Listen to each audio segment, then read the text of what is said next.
SM news देख रहे हैं आप। मैं हूं आपके साथ नेहा वालिया। रुक करेंगे देश और दुनिया की तमाम उन अहम खबरों का जिनका सीधा है आपसे सरोकार। सबसे पहले बात चुनाव आयोग की, जिनकी तरफ से लखनऊ में प्रेस कॉन्फ्रेंस कर आगामी चुनाव को लेकर अहम जानकारी साझा की गई है। मुख्य चुनाव आयुक्त सुशील चंद्र ने कहा कि अगले साल होने वाले विधानसभा चुनावों पर उत्तर प्रदेश के सभी दलों ने उनसे समय पर चुनाव कराने की मांग की है। यानी कोरोना के नए वेरिएंट ओमिक्रॉन की वजह से चुनाव शायद अब टाला ना जाए। हालांकि चुनाव आयोग ने इतना जरूर कहा कि राजनीतिक दलों की तरफ से उन्हें कई सुझाव मिले हैं, जैसे कि कोविड प्रोटोकॉल का पालन करते हुए समय से चुनाव हो। सभी दलों की तरफ से मांग हुई रैलियों की संख्या और रैलियों में संख्या सीमित हो। दिव्यांग और 80 साल से ज्यादा बुजुर्ग मतदाताओं को घर से ही मतदान करने की सुविधा भी मिलनी चाहिए। इनकी अलग पहचान वाली सूची भी जारी करने की मांग की गई है। चुनाव आयोग ने बताया कि कोरोना संकट को ध्यान में रखते हुए यूपी में पोलिंग बूथ की संख्या को 11,000 तक बढ़ाया जाएगा। एक बूथ पर पहले 1500 वोट होते थे, जिन्हें घटाकर 1200 किया गया है। यह भी बता दें कि अगले साल की शुरुआत में 5 राज्यों में विधानसभा चुनाव होने हैं। इसमें उत्तर प्रदेश, पंजाब, गोवा, उत्तराखंड और मणिपुर शामिल हैं।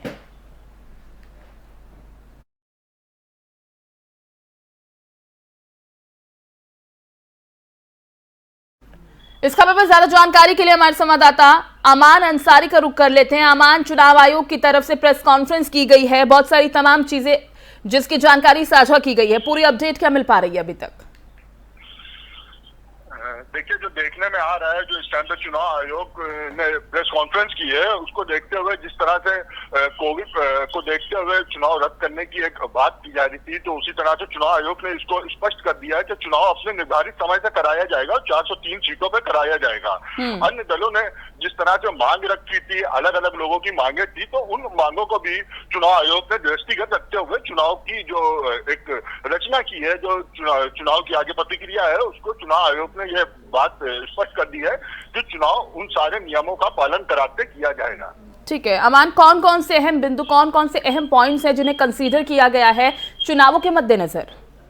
चुनाव के मद्देनजर जिस हिसाब से चुनाव आयोग ने बताया है कि इस टाइम पर जो कोविड प्रोटोकॉल के तहत जिस तरह से किया गया है, जहाँ पे घनी आबादी है या घनी बस्ती कही जाए, तो उस जगह पे जो भी पोलिंग बूथ होंगे तो उन बूथों को खुली जगह पे, खुले स्थान पे बनाया जाएगा। और चुनाव आयोग ने इस बार एक नई चीज भी जोड़ लिया है, और जिस हिसाब से बताया जा रहा है कि जो 80 साल की उम्र के बुजुर्ग होंगे या दिव्यांग होंगे या जो कोरोना संक्रमित लोग होंगे, उन लोगों को घर से ही वोट डालने का एक सिस्टम बनाया जा रहा है कि वो लोग घर से ही वोट डाल पाएंगे। ठीक है, बहुत बहुत शुक्रिया अमान तमाम जानकारी के लिए। तो चुनाव आयोग की तरफ से स्पष्ट ये तो कर दिया गया है कि चुनाव अपने समय पर ही होंगे, और रैलियों को देखते हुए कहा गया है कि कम रैलियां की जाएं, सीमित रैलियां की जाए। और इसी के साथ आपको चुनाव मुख्य आयुक्त सुशील चंद्रा ने क्या कहा है वो आपको सुनाते हैं। देखिए, भारतीय जनता पार्टी राजनीतिक संगठन होने के साथ साथ भारतीय जनता पार्टी एक परिवार के रूप में, तो जब भी हमारे शीर्ष नेतृत्व के लोग आते हैं तो वो संगठन के पदाधिकारियों के साथ बैठ करके उनका मार्गदर्शन संगठन को मिलता है, और संगठन के पदाधिकारी उनसे मिलकर के दिशा निर्देश लेते हैं। जो कार्यक्रम हैं, जो जिस तरह से अब 2022 के विधानसभा चुनाव की तैयारी में पार्टी का पूरा संगठन लगा हुआ है, उन सब विषयों को लेकर के जो महत्वपूर्ण पदाधिकारी हैं वो चर्चा करते हैं। देखिए, भारतीय जनता पार्टी राजनीतिक बढ़ते हैं आगे। छत्तीसगढ़ पुलिस ने महात्मा गांधी पर अमर्यादित टिप्पणी करने वाले कालीचरण महाराज को छतरपुर जिले के खुजराहो से गिरफ्तार कर लिया है। इस पर मध्य प्रदेश के गृह मंत्री डॉक्टर नरोत्तम मिश्रा ने ऐतराज जताया है। उन्होंने कहा कि छत्तीसगढ़ पुलिस की कार्रवाई प्रोटोकॉल का उल्लंघन है। उन्हें कार्रवाई से पहले या उसके बाद मध्य प्रदेश पुलिस को इसकी सूचना देनी चाहिए थी, जो उन्होंने नहीं किया है। वहीं दूसरी तरफ छत्तीसगढ़ के मुख्यमंत्री भूपेश बघेल ने मिश्रा के आरोपों को सिरे से खारिज कर दिया है। छत्तीसगढ़ के मुख्यमंत्री भूपेश बघेल ने कहा कि उनकी पुलिस ने प्रोटोकॉल का पालन किया है। बाबा की गिरफ्तारी के बाद उनके परिवार और वकील को सूचना दे दी गई। इसमें कुछ भी गलत नहीं। बाबा को 24 घंटे के भीतर कोर्ट में पेश कर दिया जाएगा। उन्होंने कहा कि मिश्रा को यह बताना चाहिए कि महात्मा गांधी का अपमान करने वाले की गिरफ्तारी से वो खुश हैं या फिर नहीं। बताते चले कि महात्मा गांधी को लेकर अपशब्द बोलने वाले कालीचरण महाराज को पुलिस ने गिरफ्तार कर लिया था। रायपुर पुलिस ने कालीचरण को मध्य प्रदेश के खुजराहो से गिरफ्तार किया है। कालीचरण के खिलाफ छत्तीसगढ़ से लेकर महाराष्ट्र तक कई केस दर्ज हो चुके हैं। महाराष्ट्र पुलिस काफी दिनों से कालीचरण की तलाश में खुद थी। खुद को कालीपुत्र बताने वाले कालीचरण ने रायपुर धर्म संसद में राष्ट्रपिता महात्मा गांधी को लेकर आपत्तिजनक बयान दिया था। हमें तरीके पर आपत्ति है छत्तीसगढ़ पुलिस के। यह इंटर स्टेट प्रोटोकॉल का उल्लंघन कांग्रेस की छत्तीसगढ़ सरकार को नहीं करना था। संघीय मर्यादाएं इसका बिल्कुल इजाजत नहीं देती हैं। उन्हें सूचना देनी चाहिए थी। छत्तीसगढ़ सरकार चाहती तो उनको नोटिस देकर भी बुला सकती थी।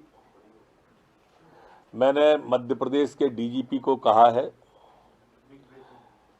कि तत्काल छत्तीसगढ़ के डीजीपी से बात करें कि ये क्या तरीका है उनका गिरफ्तारी का। ये तरीके पर आपत्ति व्यक्त करना है, अपना विरोध दर्ज कराएं और स्पष्टीकरण भी। महात्मा गांधी जिन्होंने विश्व को शांति, भाईचारा, प्रेम, सत्य और अहिंसा, समानता का संदेश दिया, और ऐसे महापुरुष के बारे में कोई अभद्र भाषा का प्रयोग करे तो उनके खिलाफ कार्रवाई होगी। और छत्तीसगढ़ पुलिस ने ये कार्रवाई की है और उनके परिवार वालों को भी सूचना दे दी गई है, उसके वकील को भी सूचना दे दी गई है और 24 घंटे के अंदर में उसे कोर्ट में प्रस्तुत कर दिया जाएगा।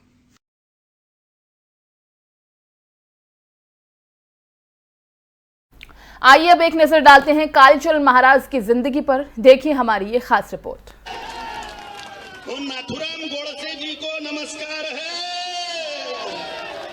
मार डाला को। ये एक संत की बोली है, ऐसी बोली कि हम आपको हूबहू सुनवा भी नहीं सकते।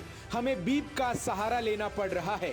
कहने को तो ये एक धर्म संसद था, लेकिन एक धार्मिक मंच पर राष्ट्रपति महात्मा गांधी के बारे में ऐसी अधार्मिक बातें कही गई कि देश शर्मसार हो गया।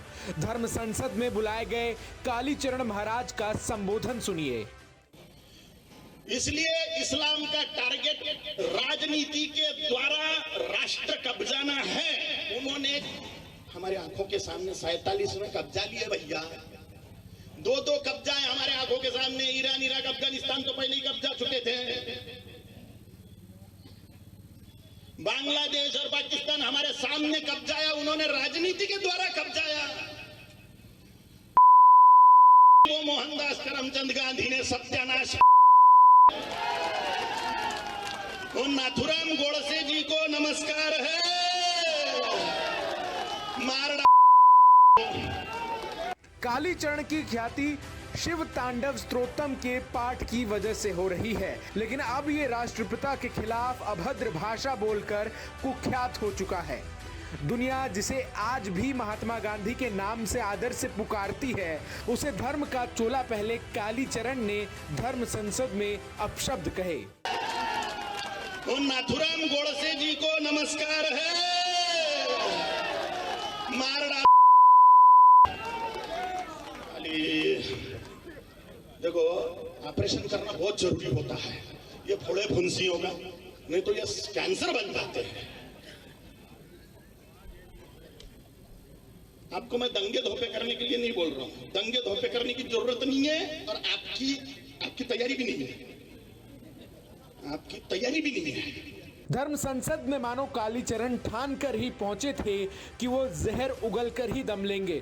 खुलेआम इतना सब कुछ बोलने के बाद भी कालीचरण महाराज को ये लगता है कि हिंदू खतरे में है और कह रहे हैं कि मुसलमान हमेशा दंगा के लिए तैयार रहता है। हिंदुओं की तो तैयारी ही नहीं कि वो तुरंत दंगा कर सकें। धोपे करने के लिए नहीं बोल रहा हूं। दंगे धोपे करने की जरूरत नहीं है और आपकी तैयारी भी नहीं है। आपकी तैयारी भी नहीं है। मुसलमानों की फुलफिल तैयारी है, आपकी तैयारी नहीं है। ये पुलिस वाले न होते तो अपना सत्यानाश हो चुका था। इसमें धर्मात्मा लोग हैं और महाराज जी हमारी साइड नहीं लेते। ये पुलिस वाले हमारी साइड नहीं लेते, हमको समझाते हैं कि तुम ज्यादा जुलूस मत निकालो, चिल्ला पुकारा मत करो, ये मत करो, वो मत करो, मुसलमान एरिया से भगवा रैली मत निकालो। ये पुलिस वाले हमको समझाते हैं। तो इसमें पुलिस वालों का कसूर लगता है क्या आप लोगों को? ना ना ना ना, पुलिस किसके गुलाम है? पुलिस के हाथ में हथकड़ियां है। पुलिस भी गुलाम है किसकी? प्रशासन की। प्रशासन किसका गुलाम है? शासन का। शासन किसका गुलाम है? नेता नगरी का। कालीचरण का भाषण दायरे से बाहर हो चला था। राष्ट्रपति महात्मा गांधी के खिलाफ ऐसे अमर्यादित शब्द धर्म संसद से बोला जाना आयोजकों को भी रास नहीं आया। लिहाजा धर्म संसद के संरक्षक राम सुंदर समेत कई संत आयोजन स्थल से बाहर निकल गए। सब हैरान थे कि ये क्या हो गया और अगले दिन उसी मंच से धर्म संसद के संरक्षक राम सुंदर दास जी महाराज ने क्या कहा, आइए ये भी हम आपको सुना देते हैं। नहीं बोला। मैं आप सबसे पूछना चाहता हूं इस बात को कि इस धर्म संसद से, इस मंच से जिस बात को कहा के यहां से चले गए, अब आप बताइए उस समय खुद ताली बजाए थे, क्या महात्मा गांधी सही में गद्दार थे?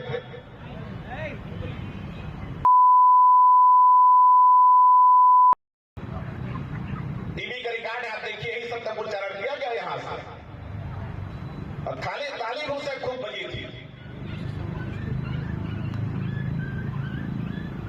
सन 1947 का वह घटना याद करिए जिस परिस्थिति वश भारत स्वतंत्र हुआ। वह महात्मा गांधी ने क्या कुछ नहीं किया जिसे राष्ट्रपिता का के उपाधि साथ नवाजा गया। अब उनके विषय में इस धर्म संसद से ऐसी बात ये हमारा सनातन धर्म नहीं हो सकता।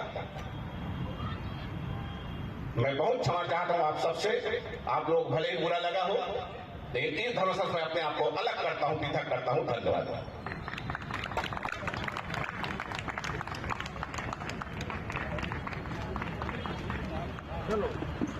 तो सुना आपने कैसे राम सुंदर दास जी महाराज ने उसी मंच से कालीचरण महाराज की तरफ से महात्मा गांधी को कहे गए अपशब्दों की न सिर्फ निंदा की बल्कि खुद को धर्म संसद से भी अलग कर लिया।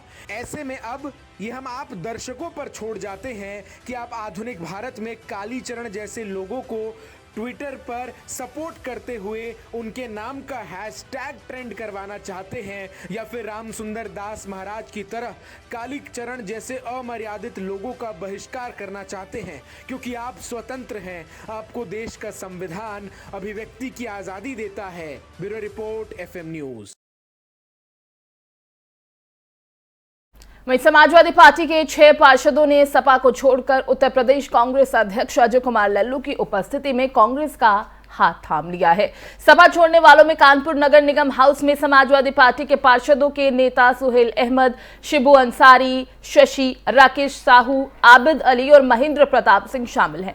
कांग्रेस विधायक सुहेल अंसारी इस मौके पर मौजूद थे जब सुहेल अहमद और अन्य ने लखनऊ में कांग्रेस पार्टी की सदस्यता ली। ये सभी पार्षद सीसामाऊ विधानसभा सीट से ताल्लुक रखते हैं। सपा विधायक इरफान सोलंकी ने 2017 के चुनाव में बीजेपी उम्मीदवार सुरेश अवस्थी को हराकर इस सीट पर जीत हासिल की थी। आगामी विधानसभा चुनाव में बीजेपी को बड़ी चुनौती देने की तैयारी कर रही सपा के लिए पार्षदों का पार्टी छोड़ना एक बड़ा झटका है। सुहेल अहमद ने कहा कि कानपुर में समाजवादी पार्टी की स्थिति के बारे में सभी जानते हैं। इसके विधायक इरफान सोलंकी ने पिछले 4 सालों में अपने निर्वाचन क्षेत्र के लिए कुछ भी नहीं किया और पिछले 2 दशकों में सीसामाऊ में कोई विकास कार्य भी नहीं हुआ है। और उधर लखनऊ में प्रदेश कार्यालय में कोर कमेटी की बैठक की जाएगी। बैठक में केंद्रीय मंत्री धर्मेंद्र प्रधान समेत उप मुख्यमंत्री केशव प्रसाद मौर्य, प्रदेश अध्यक्ष स्वतंत्र देव सिंह और पार्टी के कई बड़े नेता भी इस बैठक में शामिल होंगे। मुख्यमंत्री योगी आदित्यनाथ गोरखपुर में आज जनसभा को संबोधित कर रहे हैं और इसके बाद मुख्यमंत्री का महाराजगंज में कार्यक्रम में शामिल होने का भी कार्यक्रम है, जहां पर कई परियोजनाओं की उनकी तरफ से आधारशिला और शिलान्यास किया जाएगा। अब ऐसे में संभावना ये जताई जा रही है कि मुख्यमंत्री योगी आदित्यनाथ लखनऊ में कोर कमेटी की बैठक में भी शामिल हो सकते हैं। देखिए, भारतीय जनता पार्टी राजनीतिक संगठन होने के साथ साथ भारतीय जनता पार्टी एक परिवार के रूप में, तो जब भी हमारे शीर्ष नेतृत्व के लोग आते हैं तो वो संगठन के पदाधिकारियों के साथ बैठ करके उनका मार्गदर्शन संगठन को मिलता है और संगठन के पदाधिकारी उनसे मिलकर के दिशा निर्देश लेते हैं। जो कार्यक्रम है, जो जिस तरह से अब 2022 के विधानसभा चुनाव की तैयारी में पार्टी का पूरा संगठन लगा हुआ है, उन सब विषयों को लेकर के और जो महत्वपूर्ण पदाधिकारी हैं वो चर्चा करें। मंत्री अमित शाह अपने उत्तर प्रदेश के दौरे पे हैं और आज उन्नाव में एक जनसभा को संबोधित कर रहे हैं। ऐसा बताया जा रहा है कि लखनऊ के प्रदेश कार्यालय पर आज केंद्रीय मंत्री अमित शाह एक बैठक करेंगे। उस बैठक में बीजेपी के तमाम बड़े नेता और उप मुख्यमंत्री और प्रदेश अध्यक्ष शामिल हो सकते हैं। हालांकि मुख्यमंत्री का इस समय गोरखपुर में एक कार्यक्रम लगा है। मुख्यमंत्री गोरखपुर के कार्यक्रम के बाद महाराजगंज में एक कार्यक्रम में शामिल होंगे और मुख्यमंत्री योगी आदित्यनाथ जी वहां पे कई योजनाओं का शिलान्यास भी करेंगे और वहां पे जनसभाओं को संबोधित करेंगे। हालांकि ऐसी संभावना जताई जा रही है कि योगी आदित्यनाथ मुख्यमंत्री भी इस बैठक में शामिल हो सकते हैं। लखनऊ से मोहम्मद अमान। बढ़ते आगे, पाकिस्तान ने चीन से 25 बहुउद्देशीय G-10C लड़ाकू विमानों की एक पूरी स्क्वाड्रन खरीदी है। पाकिस्तान ने भारत द्वारा राफेल लड़ाकू विमानों की खरीद किए जाने के जवाब में ये विमान खरीदे हैं। पाकिस्तान के गृह मंत्री शेख राशिद अहमद ने बुधवार को ये जानकारी दी। शेख राशिद अहमद ने रावलपिंडी में संवाददाताओं से कहा कि J-10C के 25 विमानों का एक पूरा स्क्वाड्रन अगले साल 23 मार्च को पाकिस्तान दिवस समारोह में हिस्सा लेगा। चीन अपने करीबी दोस्त पाकिस्तान की मदद के लिए आगे आया है और इसे J-10C मुहैया कराया है। यहां गौर करने वाली बात यह है कि पाकिस्तानी गृह मंत्री ने विमान का नाम J-10C के बजाय JS-10 बताया है, जो कि गलत था। शेख राशिद अक्सर ही अपने इंग्लिश मीडियम से पढ़े साथियों का ये कहकर मजाक उड़ाते रहते हैं कि वो तो उर्दू मीडियम संस्थानों से ग्रेजुएट है। J-10C को चीन के सर्वश्रेष्ठ लड़ाकू विमानों में से एक माना जाता है। J-10C हर तरह के मौसम में उड़ान भरने के लिए सक्षम है। पाकिस्तान के पास हालांकि अमेरिका में बने F-16 श्रेणी के लड़ाकू विमानों का एक बेड़ा मौजूद है। पाकिस्तानी मंत्री ने कहा, पाकिस्तान में पहली बार VIP मेहमान आ रहे हैं। JS-10 का फ्लाई पास समारोह इसके लिए आयोजित किया जा रहा है।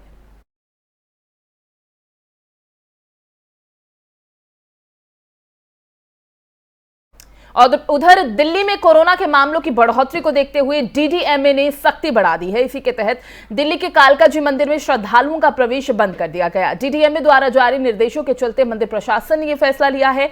दिल्ली में कोरोना के मामले और संक्रमण दर बढ़ने की वजह से GRAP का लेवल यानी 1 येलो अलर्ट लागू है, जिसके तहत धार्मिक स्थल तो खुले रहेंगे लेकिन श्रद्धालु उनका प्रवेश वर्जित है। इसके तहत ही कालकाजी मंदिर प्रशासन ने श्रद्धालुओं का प्रवेश बंद करने का फैसला लिया।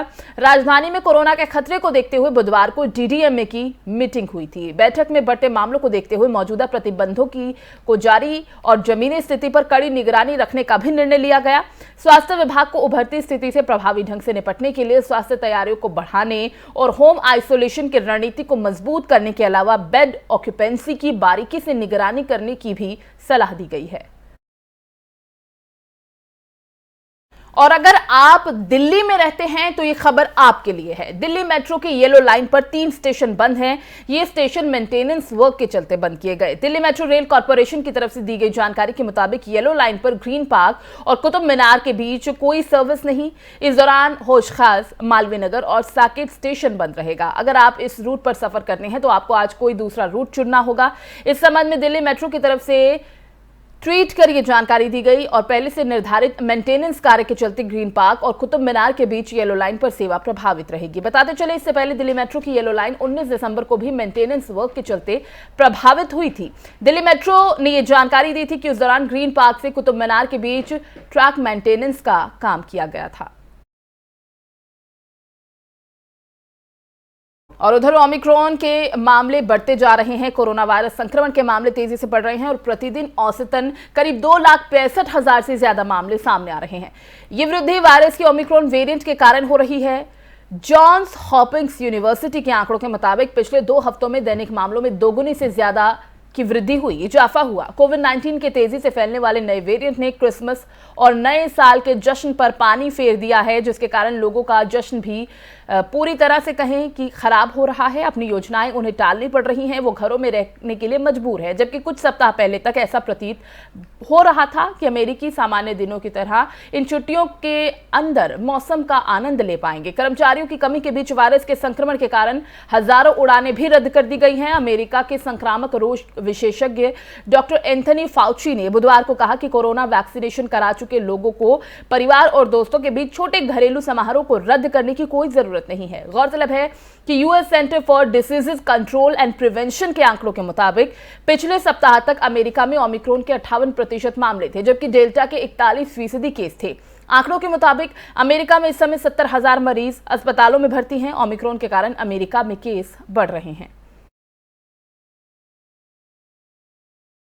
और उधर अमेरिका के राष्ट्रपति जो बाइडेन ने राष्ट्रीय रक्षा प्राधिकरण अधिनियम पर हस्ताक्षर कर उसे कानून की शक्ल दे दी है। इस कानून के तहत रक्षा मुद्दों पर खर्च करने के लिए करीब 768.2 अरब डॉलर अधिकृत किए गए, जिसमें 2022 के लिए रक्षा सेवाओं के सदस्यों के वेतन में 2.7% बढ़ोतरी भी शामिल है। वहीं अब चीन ने इस पर तंज कसा है। NDAA सैन्य खर्च में 5% की वृद्धि को अधिकृत करता है और ये सैन्य न्याय प्रणाली में सुधार से लेकर सैनिकों के लिए कोविड-19 वैक्सीनेशन संबंधी जरूरतों तक के मुद्दों पर डेमोक्रेटिक और रिपब्लिकन के बीच बातचीत का नतीजा है। चीन के मुखपत्र ग्लोबल टाइम्स में एक एडिटोरियल में कहा गया कि अमेरिका के बढ़ते कर्ज को देखते हुए और सरकारी शटडाउन से बचने के लिए उसे कर्ज की सीमा बढ़ानी होगी। लेकिन अमेरिका का सैन्य खर्च लगातार छठे साल भी बढ़ा है और ये राष्ट्रीय सुरक्षा के बारे में अमेरिका के विकृत दृष्टिकोण को रेखांकित करता है और कुछ राजनेताओं की शीत युद्ध मानसिकता को भी उजागर करता है। ग्लोबल टाइम्स में लिखा गया, वॉशिंगटन पूर्ण सुरक्षा प्राप्त करने की चिंता विकार से पीड़ित है। रिपब्लिकन सांसदों ने बाइडेन के प्रारंभिक प्रस्ताव की शिकायत की थी। उन्होंने इसमें $25 बिलियन बढ़ाने की मांग की। इस बुलेटिन में फिलहाल बस इतना ही। बाकी खबरों के लिए आप देखते रहिए FM न्यूज। मुझे दीजिए इजाजत। नमस्कार।